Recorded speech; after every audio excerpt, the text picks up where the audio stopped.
Welcome to the Blogger Genius Podcast, brought to you by MiloTree. Here's your host, Jillian Leslie. Hello, everyone. Welcome back to the show. I am incredibly excited to announce that on March 2nd, David and I, now David is my husband, my business partner. He is a tech guru. He and I are starting our first 6-week new blogger coaching group.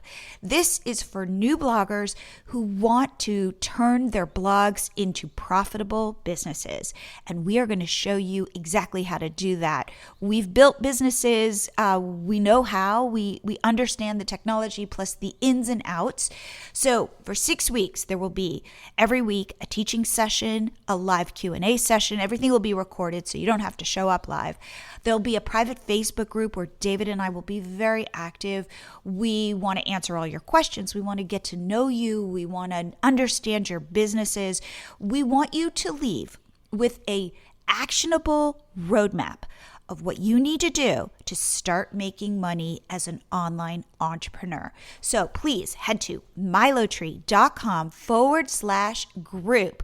We've started to build the team, the group. So please sign up now because March 2nd, it is starting and I want you to be a part of it. I'm so just excited to get to know you and roll up my sleeves and help build your businesses because I feel like there are not enough online entrepreneurs in this world.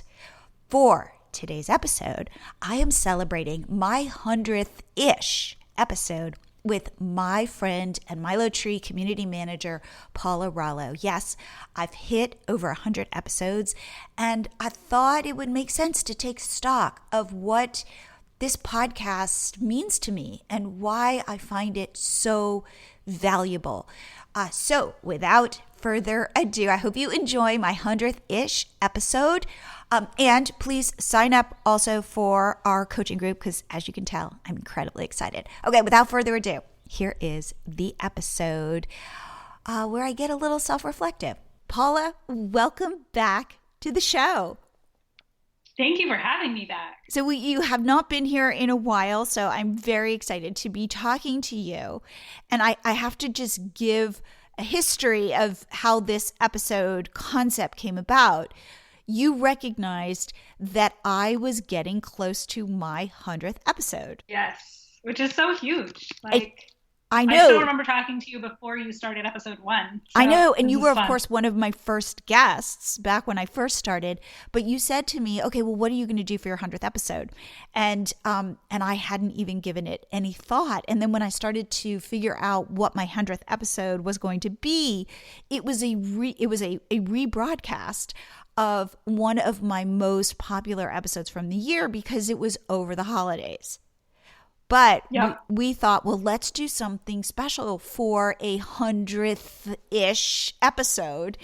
And we thought, well, maybe you could ask me some questions about what this journey has been like so far. Exactly. I think that's a lot more fun than a rebroadcast. Exactly. But I have to tell you that the rebroadcasts do really well because they're like some of my most, I don't know, somehow that content connects. And it's typically about growing your blog. Yes. Well, because nobody wants to miss out. And usually you look at that and you're like, I missed that one. I have to go back and listen. Exactly. So yeah, so this will probably be, I don't exactly know, probably episode 110, 108. It's close enough. So we're going to call it the 100th-ish episode. The 100th celebration. Totally. Yes. And I just have to say that when I started the podcast, it was actually because I went to Podcast Movement and I took a course on how to start a podcast. And I came home and I said to my daughter, who was like 11 at the time, I'm going to start a podcast. And she said, no, you're not. And I said, yes, I am. And I had learned in my course that if you can make it to your 8th episode, you're more apt to stick with it. So I came home and I said to my daughter, I'm going to make it to episode 8. And I weirdly did it as a way to prove to her that I could do it. Yes. And like I wanted to show her, like, all it takes is just some hard work and you can make stuff happen. She laid down the challenge, didn't even know it. Exactly. And I proved her wrong. Okay, so I guess something fun to get us started. What is your favorite part about doing this podcast? Ooh, that's a good one. Okay. So you and I have talked about this. Like, am I an introvert? Am I an extrovert? And when we first met, I said I'm an introvert. And now, though, I have to say I've reevaluated, and I think I'm an ambivert. Like, I do like talking to lots of people, but I definitely need to recharge. But what was so cool about starting the podcast was I could be having what I perceive to be an intimate conversation with somebody. And it just so happens that other people are listening. But when I'm recording the episode, I'm not thinking about that. So it feels very intimate, very one-on-one. And yet I can provide value without that added pressure of like, oh, I'm up on a stage or I'm presenting. And I feel like I can go deep and I don't feel self-conscious. That's interesting. Do you feel more self-conscious if you were face-to-face with the speaker, or if knowing that thousands of people were watching you right now? I feel like, because I go speak at conferences. In fact, I'm going to be speaking at the Snap conference this year. Yay! Are you going to come? Are you coming? I'm not going to be at that one, sadly. Okay. So I like presenting. I weirdly do. But I feel like I put on presenting, Jill. I put on this side of me of like, oh, I'm standing up here and I'm talking about a certain topic. And that it's a different persona. And I feel like in the podcast, I don't have that persona and I can be like much more authentically me because I'm so focused on listening and hearing what the guest has to say. And then I do not think about the fact that thousands of people will be listening to the conversation. Like if I did that, it would make me incredibly self-conscious. Yeah, it feels weird just knowing that and just mentioning that right now, really. Like I'm fine with talking to 1,000 people individually versus a room full of 1,000 people at one time. Yes. Because then it does feel more personal. Absolutely. And I do always feel, I really do, I feel really honored to be let into people's ears. Yes. It's intimate. It is. Yes. Like I listen to, and okay, another reason I started the podcast is because I listen to podcasts. Like it's my jam. And I listen in the car every time I'm driving. I listen when I'm picking up carpool. I'm one of those annoying people with the earbuds in my ear in the grocery store. And I almost will like go do errands. Like if David, if we need to get something, I'll be like, I'll go get it. Because I know I can go off by myself and listen to my podcasts. And so I weirdly feel like I know those people. Yes, totally. And then it's always awkward when you find them at a conference and you're like, hi. Totally. And they're like, I don't know you. Yes. And or sometimes every once in a while, somebody will reach out to me and say, oh my God, I listened to all your episodes. So it was funny because a woman reached out to me and she said, I really like the sound of your voice and I will listen to your episodes even if I'm not interested in the topic just because I like your voice. Which is so nice. It is so nice. I was so like, wow. And then I thought to myself, I wonder if people listen to this to go to sleep, which I would be super happy if that were the case. If you do listen to this to go to sleep, let me know, because I listen to podcasts where I like the person's voice because it will help me go to sleep. It like distracts me from thinking about my day or thinking about whatever problem I'm facing so that I can be like, oh, I'm and then I will go to sleep. And so I wonder if people use this podcast to go to sleep. Yeah, it's just soothing enough.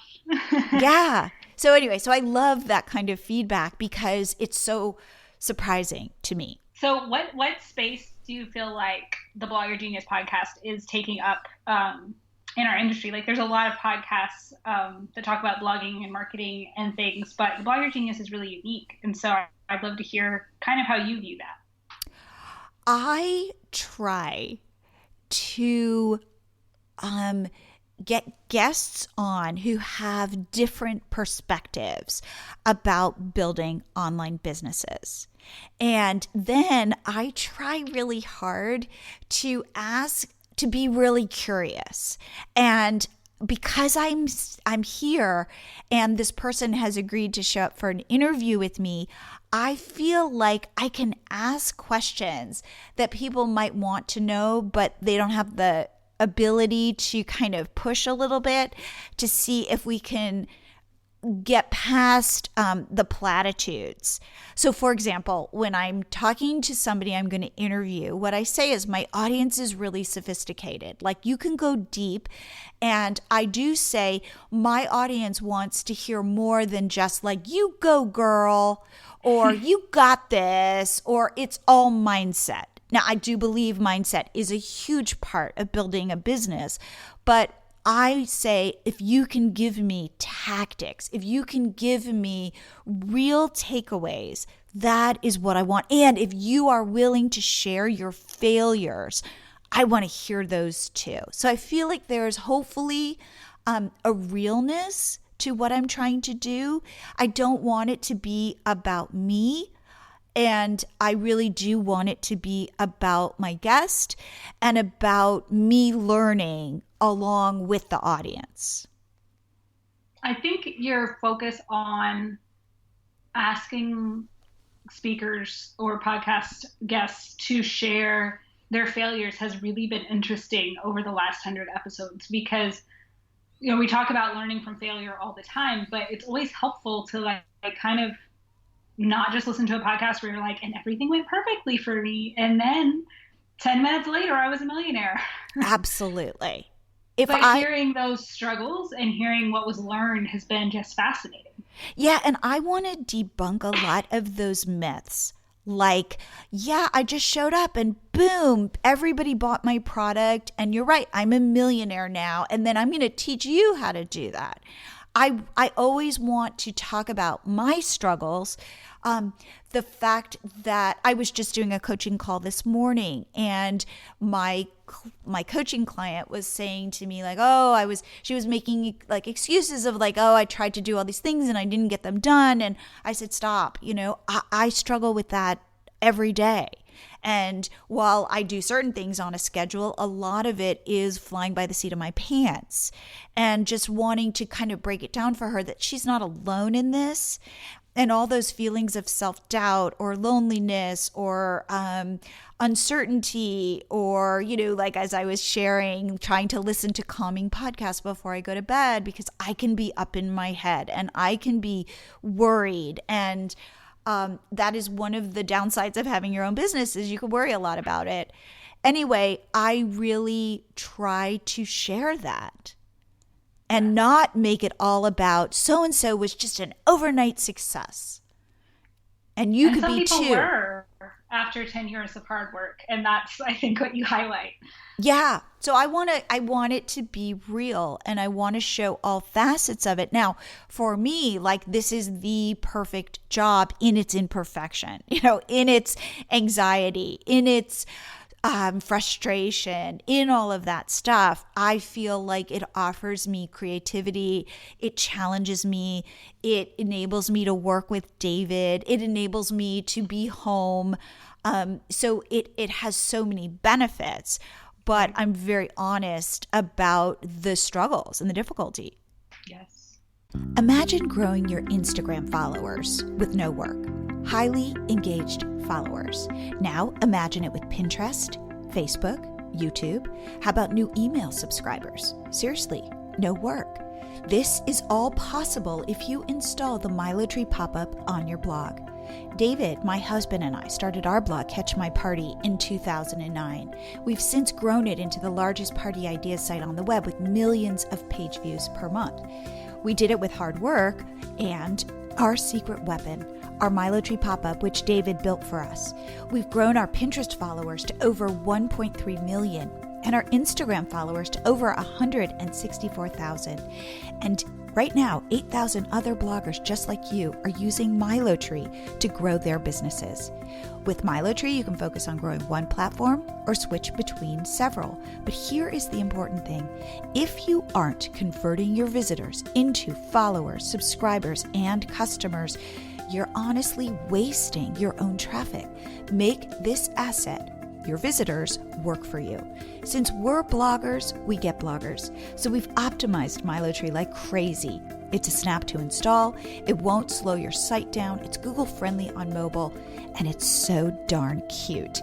You can even add animated sparkles to your pop-up if you like. Sign up now and get your first 30 days for free. Please pause this episode and head to milotree.com to sign up. I know you will thank me. As a bonus, once you sign up, I'm going to send you weekly actionable business tips to help you grow your business.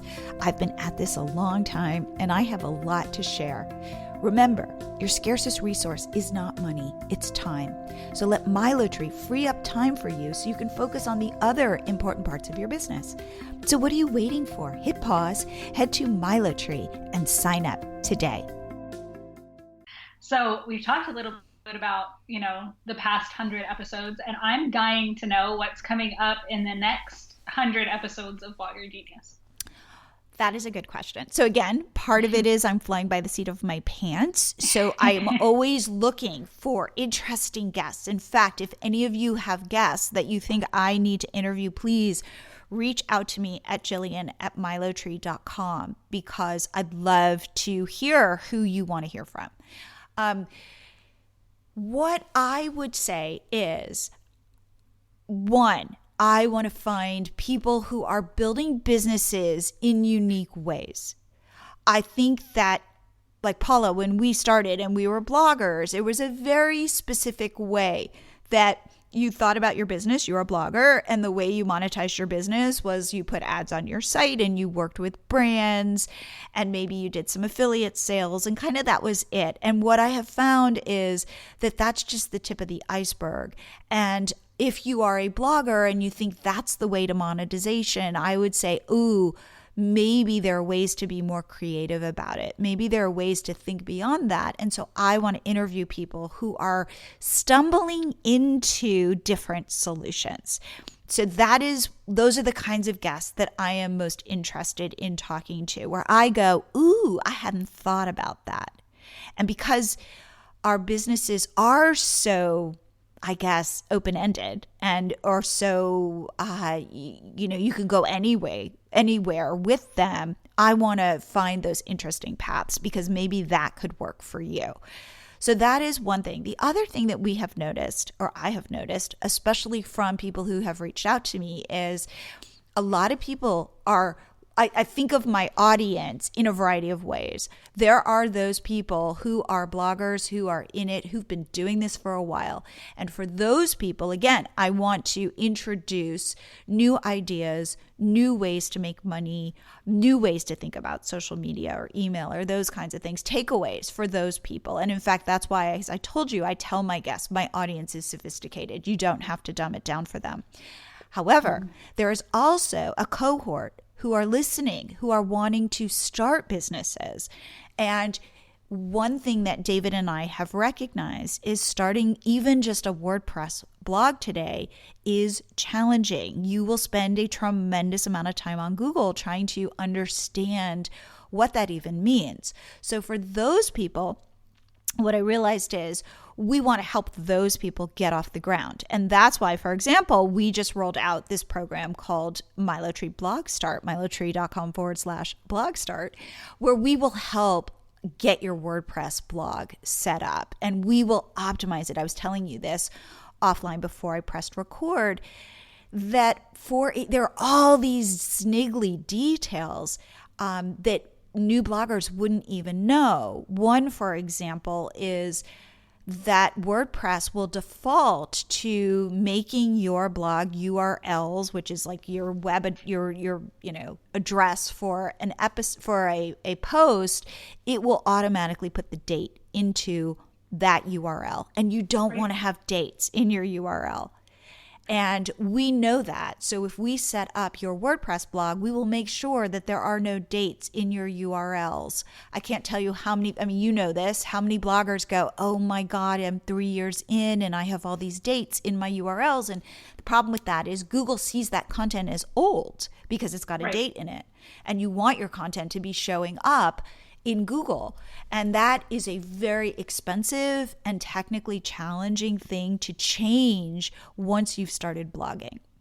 Yes, I had to do that at one point and it was not fun. It's not fun. It's not, and you need somebody who's really technical to fix all of that. So what we realized is, oh, there is this opportunity to help new bloggers by getting them set up right. And I didn't know that those were people listening to the podcast. I kind of assumed everybody knew this stuff.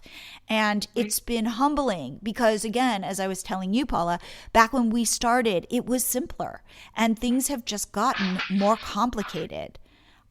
So that is one thing that we've noticed. And I'm also now starting a coaching group for new bloggers to get them up to speed, to go through how do you monetize? What are the different ways? How do you set up your WordPress posts? What is keyword research? All the things that I talk about as if everybody knows them. And what I want to do, David and I are going to teach this, is how to break it down. So if you're interested, please email me at jillian@milotree.com. I think we're going to start at the end of February, beginning of March, to get this off the ground. But I realized there's like a bridge that I want to build for my audience, for the people who don't yet know how to do this, but who are really wanting to start. I want to help them start. That's fun. I think that's what we all wished we had 10 years ago, even though it was easier for us in a way, and the market wasn't as saturated. There was still a lot of trial and error that's just not necessary today. If you can get into something like a group coaching, like what you're doing, that'll really help a lot of people kind of get up with the times really quickly. Yeah, that's our hope, is to be like a shortcut so that okay, here it is. So they don't have to struggle learning all the stuff we had to learn and make all the mistakes that we made along the way, like not knowing that you have dates in your URL and then somebody going, oh no, that's a big no-no. It's like, oh, shoot. And therefore people can go off and create content and do the things that are the fun part of the business, of growing your business. Yeah, because there really are so many foundational things that are necessary in order to go do the creative things and the things that are a little bit outside the box and not the low-hanging fruit. But you still have to have this strong foundation in order to make a workable business. And so it sounds like that's going to be the space that you're filling. So in terms of podcast episodes, I don't want to be doing these kind of fundamental episodes. I want to do that in our coaching groups so that then people can go and listen to these episodes and really just accelerate their growth and their business. But what we did see is that there are a bunch of people who are kind of stuck. They want to start, but they don't even know how. And I want to say, oh, here, I'll help you. David and I will help you get going. And then you can be listening to all of these specific podcast episodes to go, oh, that's how I go deeper in email marketing. Like, I want to explain what is email marketing. And then you can go and listen to the episodes and go, oh, now it all makes sense. Yeah. So what do you think, as far as podcast listening goes, what is the biggest thing that you hope listeners are taking away from your podcast as a whole? Ooh, that's a good question. That I want to help.